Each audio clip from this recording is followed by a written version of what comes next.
Our next honoree has taken public television's mission to educate, inspire, and entertain the American people to new heights. Paula Kerger is the longest-serving president and CEO in PBS history. Since 2006, she has been the leader behind its high-quality, groundbreaking content. Her leadership helped move PBS from number 14, most watched network, to number 6. In just this past decade, actually.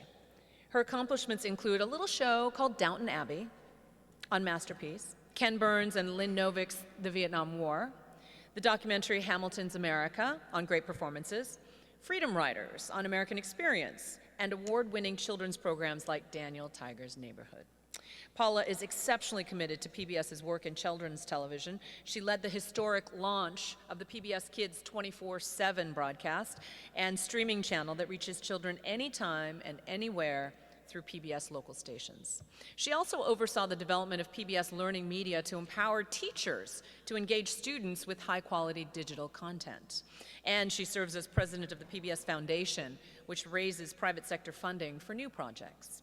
She honed her fundraising skills back in her days at the Educational Broadcasting Corporation, where she successfully completed the largest endowment campaign ever undertaken by a public television station. That station was New York's own Channel 13, WNET. That station happens to be run by my husband, who keeps being mentioned today, I'm sorry. But I also thought I'd get a quote from him on Paula, and he said, without blinking, Paula is the best leader PBS has ever had, full stop.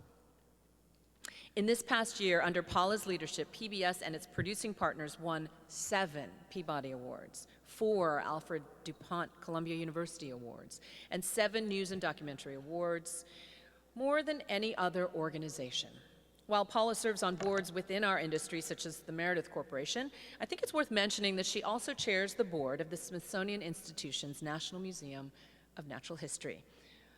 And that T-Rex dinosaur better be ready for a new giant in the house the next time Paula is there. Please join me in applauding the outstanding accomplishments of Paula Kerger.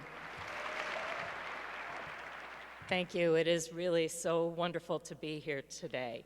As we were looking at those photographs that we're cycling through, there's a picture of me standing next to my favorite fossil from the museum, and someone at my table said, I bet you're the only person to ever receive this award that would make that statement, that you've sent along your photograph of your favorite fossil. Anyway, thank you, and thank you to the the American Library Broadcasting Foundation and IRTS Foundation. This is truly a great honor to be here, and I'm proud to be here with a few of our board members, including Neil Shapiro, so I'll mention him again. Every honoree that comes up needs to mention Neil Shapiro. And as well as some of my friends and colleagues, and a very special friend, my friend Nelson Brahms, who is in his 101st year, and travels down to Washington regularly to meet with me to make sure that we keep public broadcasting on track. I want to accept this award on behalf of PBS and our 335 member stations, including my former home, New York's wonderful Channel 13 WNET. It is a great honor to be recognized in the company of so many extraordinary leaders today, many of whom I've admired throughout my career. Now, I couldn't help but smile when I received the letter about being a giant in this field, because I often say that those of us who are privileged to work in media stand on the shoulders of giants. People like the very first woman FCC Commissioner, Frida Hennick, who made sure the spectrum was put aside for educational purposes, or the great Newton Minow, my dear friend, who truly laid the groundwork for public broadcasting in America. And of course, people like Julia Child and Fred Rogers, who helped to shape our American culture.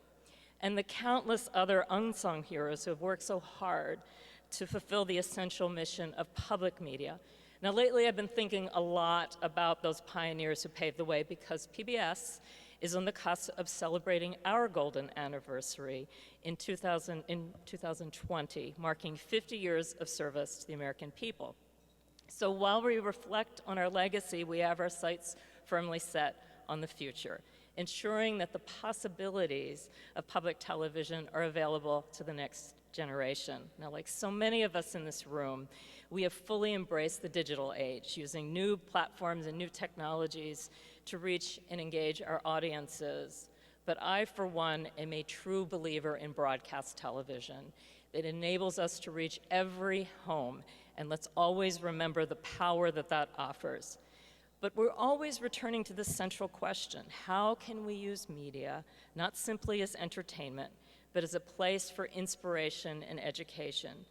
A place where Americans can have the conversations we want and need to have, and a place where we can build a better future for our children and our children's children. Now, during my more than 25 years working in this business, I've seen time and time again the power of media to transform communities and strengthen lives. And I feel so very fortunate to do this job that I truly love and to work alongside an extraordinarily talented group of people to carry the shining beacon of public media into the future. Thank you so much for this honor.